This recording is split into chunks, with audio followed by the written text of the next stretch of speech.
Скажите, да, Сара Ахметовна? Да. Вот сейчас встреча была с вице-министром. Вот 20-30 человек инвалидов со всего Казахстана приехали, чтобы решить очень важный для себя вопрос о рабочих местах. Однако сотрудники Министерства труда всячески избегают нас, говорят разные неправдивые вещи. И сейчас мы вышли со встречи с вице-министром Вероникой Шигай, которая откровенно сказала, что наши вопросы решаться не будут, что рабочих мест, субсидируемых для инвалидов, не будет, и что они должны будут сами себе искать рабочее место, устраиваться где хотят и жить как хотят, не надеясь на государство. Это очень возмутило людей, потому что это были единственные финансовые средства, которые поддерживали инвалидов помимо их мизерной пенсии. Но, естественно, вся группа недовольна таким отношением сотрудников министерства, и мы будем здесь стоять возле 6-го подъезда, возле подъезда Министерства труда до победного конца. До тех пор, пока не решится вопрос, или пока не выпадет снег, ударит мороз, и мы все замерзнем на ступеньках 6-го подъезда. Ролан Мырза. Ассалаумағалейкум.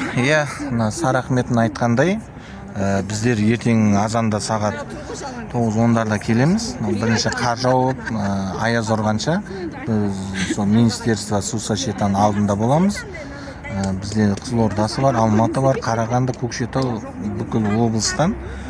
Құдай қаласа 30-40-50-60-ға дейін инвалидтер болатын болса, ораймен жұмыс істейтін келіңіздер. Су-сочетаның алдына шақырамыз сіздерді. Өйткені келесі жылы инвалидтерге ешқандай да жұмыс болмайды. Бұл кісілер жаңа біз вице-министр ханның алдына шықтық, Сара Ахметовна айтқандай. Ол жерде ешқандай да біздің бірінші, екінші, үшінші группа қандай инвалид болса да жұмыспен қамтуға олар помогать етпейді.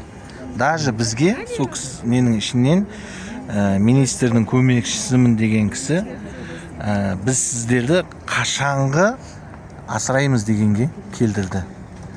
Келдірді емес, дәл сөйтіп айтты. Соған біздер енді шамалы ашулымыз. Біздер Құдайдан сұрап алған жоқпыз бұл мүгедектікті. Басқадан не алып алған жоқпыз, басымызға тілеп алған жоқпыз. Егерде су-сочета бүкіл өңірдегі сабез болсын, акимат болсын, мектеп болсын, бірінші, екінші, үшінші группа көз мүгедектерін жұмыспен қамтитындай тірлік істейтін болса, біз көнеміз, даже қуанамыз. Ал ол бірінші группа көз мүгедектерін былайша енді нақты айтқанда ренжімесе де соқыр адамды жұмыспен қамти алмайды. Өйткені неге? Ол кісілер я пол жуа алмайды, болмаса ыдыс-аяқ жуа алмайды, болмаса повар бола алмайды. Сол себептен өтіп айтудың қажеті жоқ. Жаңа кісілерге көп рахмет. Бізді бірінші, екінші группа инвалидтерді жаңа өздерінің инвалид екенін естеріне түсіп, біздерге көмектеспейміз деп бетімізге былш еткізіп айтқан үшін алғысым шексіз сол кісіге. Светлана Жакуповаға айтам, ондай кісілерді сіз қалай қарамағыңызға алып отырсыз, тем более пенсияға кеткен кісіні сіз қарамағыңызға алып отырсыз. Пенсияға кеткен кісінің орнына үшінші, екінші группа инвалидті алсаң, инвалидтің жағдайын түсінеді. Рахмет сізге.